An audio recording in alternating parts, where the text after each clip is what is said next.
Tekana umunezero ntangere vyo gusubira kubana namwe banywanyi mukurikira ibiganiro n'amakuru tubagezako iminsi yose kuri imbonesha kure ya Hejuru TV. Uyu n'umwanya w'amakuru agezweho twabateguriye hagiye kugaruka kubera ko aravugwa mu bisata bigiye bitandukanye harimwo politike, agateka kazina muntu, ubutungane hamwe n'umutekano tibagiye n'imigenere y'Uburundi n'amakungu. Turi kuwa gatandatu kw'itariki ya 12 kwezi kw'icumi 2024. Reka mwe mwese mudukurikiye muri uyu mwanya tubaramutse kandi tubahe ikaze mwe muri Bujumbura, mwe muri Gitega n'abari mu zindi ntara zigiye zitandukanye imbere mu gihugu c'u Burundi. Nitwibagiye abadukurikiye bari mu bihugu biri mu biyaga binini, abari muri EAC, abari muri Afrika muri rusangi, bari muri Amerika, Aziya, Australia hamwe n'Uburaya, mwese turabahaye ekaze. Numwanya rero tugiye kwibanda kuri ibi bikurikira. Ingingo ya mbere, hari urunani rushasha rwiswe Ise Rapide Seruka rusaba umukuru w'igihugu Varisito Ndayishimiye guhagarika umugambi w'amatora akabanza gutegura inama rukokoma yohuza abarundi bose mu mirwi itandukanye harimwo n'abahunze igihugu kugira bakemure ibibazo bihanze Burundi muri kino gihe maze hagaruke icuka ciza mu gihugu. Bobo Rugurika asanzwe atunganya ibikorwa muri urwo runani avuga ko bariko barasaba makungu, ibihugu bimwe bimwe, amashirahamwe mpuzamakungu n'inzego zimwe zimwe guhagarika uwo mugambi wa CNDD-FDD kugira ngo hagaruke ituze mu mitima y'abarundi. Ivyo Bobo Rugurika yoba yaratangaje kuri urwo runani rushasha n'ivyo basaba umukuru w'igihugu tugiye kubigaruka ko mu kanya gatoye ku buryo burambuye. Nayo mu gisata c'umutekano turaza kubagerezaho inkuru ku buryo burambuye ivuga ko hari abarwanyi b'umuhari FNL bahora muri Kivu y'ubumanuko muri Kongo bagiye gutahukanwa ku bushake bwabo mu Burundi nk'uko vyaraye bishikirijwe na Wang Zia, ni intumwa idasanzwe y'umunyamabanga mukuru wa ONU mu biyaga binini. Ivyo yatangaje kuri iyo ngingo navyo turabigarukako. Turaza kugaruka kandi mu gisata c'ubutungane aho hariko haravugwa ifungwa ry'umutegetsi akomeye yitwa Leonce Sinzinkayo. Ubu rero afungiwe mw'iperereza, haribazwa ico bacaratumye afungwa. Ese ariko abazwa iki? Byose turabigarukako. Tubabwire ko Leonce Sinzinkayo azwi nk'uwigeze kurongora igisagara ca Bujumbura mu 1993 gushika mu 1994 nyuma yaho yagumye ahabwa yandi mabanga atandukanye mu gihugu. Izo ngingo uko ari zitatu nizo tuza gutangurira ko hariko hari n'ayandi tuza kubagezaho ku buryo burambuye yabiriko biravugwa bimenyesha amakuru no ku mbuga ngurukana abumenyi. Fyonda kuri subscribe canke s'abone mu gifaransa niba utari wafyondako kugira ngo juronka amakuru n'ibiganiro vya Hejuru TV uri mu bambere. Duhejeje kubivuga mu buryo bw'imfunyapfunya, hari urunani rushasha bita Initiative Citoyenne Remplacement des Patriotes pour l'instauration de la démocratie et dans les états de droit au Burundi canke Ise Rapide Seruka mu buryo bw'imfunyapfunya. Urwo runani ruhurikiyemwo abarundi baharanira igihugu kigengwa n'amategeko, bakaba rero bako basaba umukuru w'igihugu Varisito Ndayishimiye guhagarika umugambi wo gutegura amatora akabanza gutuma ko inama rukokoma izohuza abarundi bose mu mirwi itandukanye harimwo n'abahunze Burundi kugira habanze gutorerwa umuti w'ibibazo vyugarije Burundi muri kino gihe maze habe amatora ameza ahurikiyemwo bose. Bobo Rugurika niwe asanzwe atunganya ibikorwa muri urwo runani akavuga ko bariko barasaba makungu, ibihugu bimwe bimwe, amashirahamwe mpuzamakungu n'inzego zimwe zimwe guhagarika uwo mugambi wa CNDD-FDD kugira ngo agaruke ituze mu mitima y'abarundi. Uru runani Ise Rapide Seruka rukaba rwaravutse muri 2024 mw'ihuriro ry'abarundi ryabereye mu Bubiligi ku magenekezo ya 19, 20, na 21, 2024 ahari hakoraniye abarundi barenga 50 bakaba bumvikanye ko icihutirwa ari gushayura Burundi kuko bugeze aho umwanzi ashaka.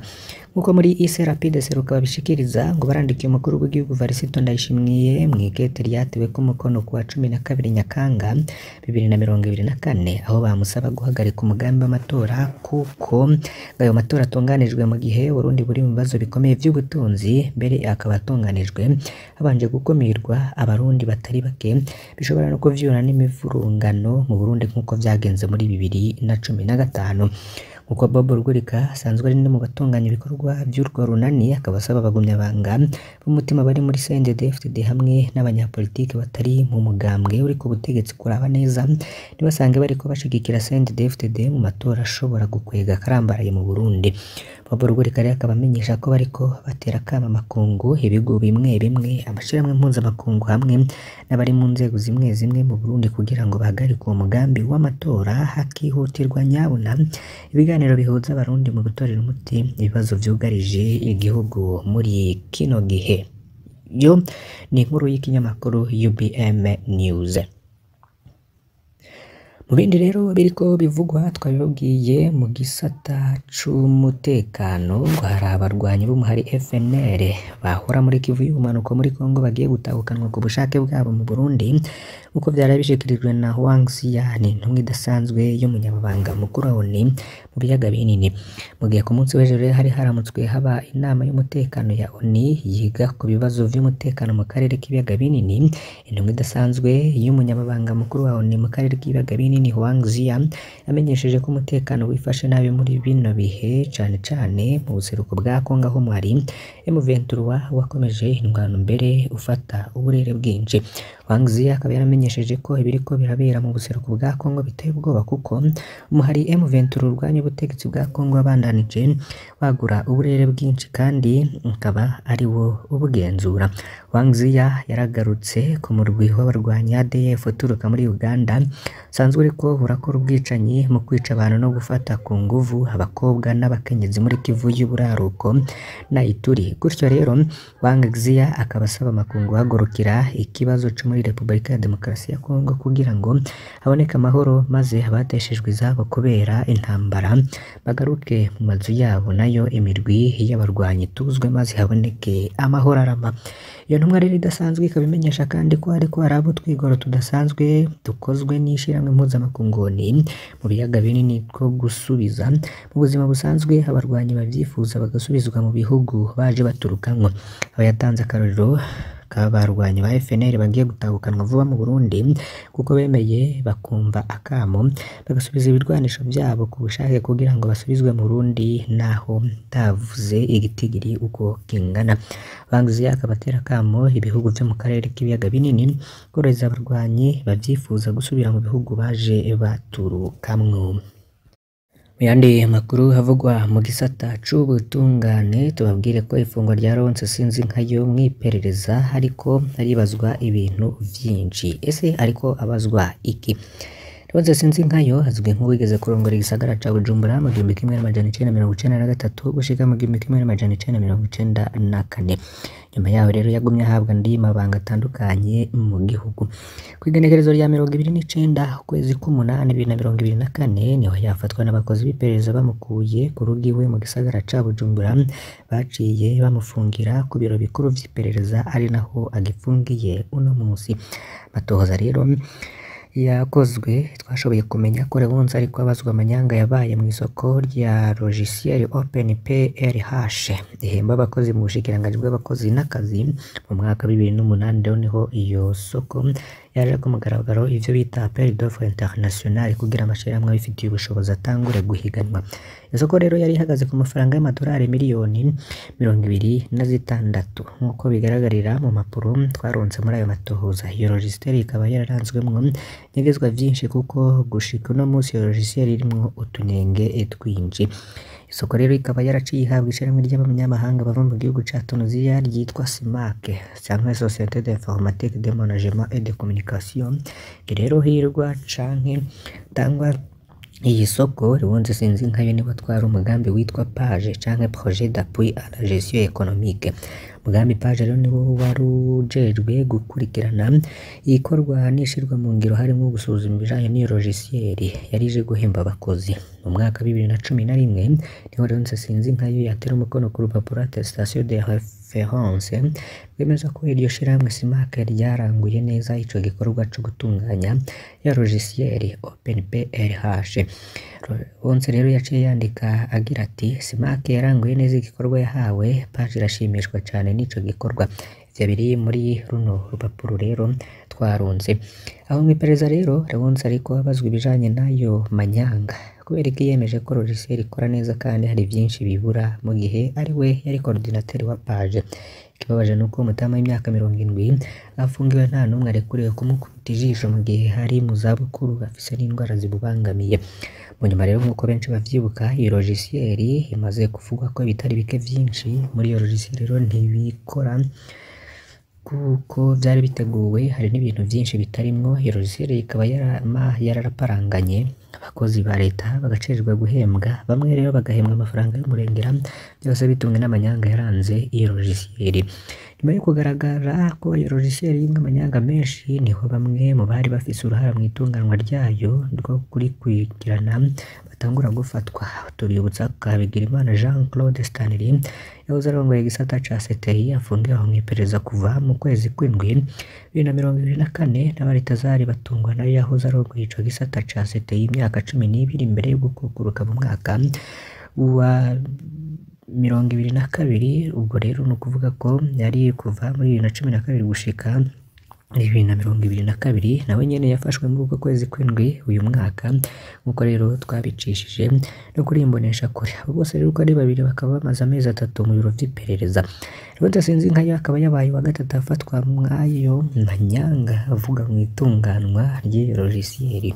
Ariko naho abo bantu bariko bafatwa mu nkuru twe twatanze ubuheruka, twe twavuze ko hari abandi bategetsi bategerezwa gufata bakoze amanyanga adasanzwe mu busuma bwagomye bubera mu bushikiranganji bw'abakozi n'akazi. Ivyo rero tukaba tuzonabigarukako. None iyo logiciel yategerezwa gukora gute? Ni ivyayi vyategerezwa kujamwo bitagiyemwo kubera iki abari bajejwe kubikurikirana bemeje ko bikora neza kandi bitariko birakora?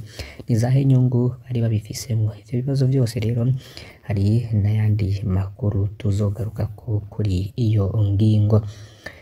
Mu bindi rero biriko bivugwa, reka turabire hamwe mu kinyamakuru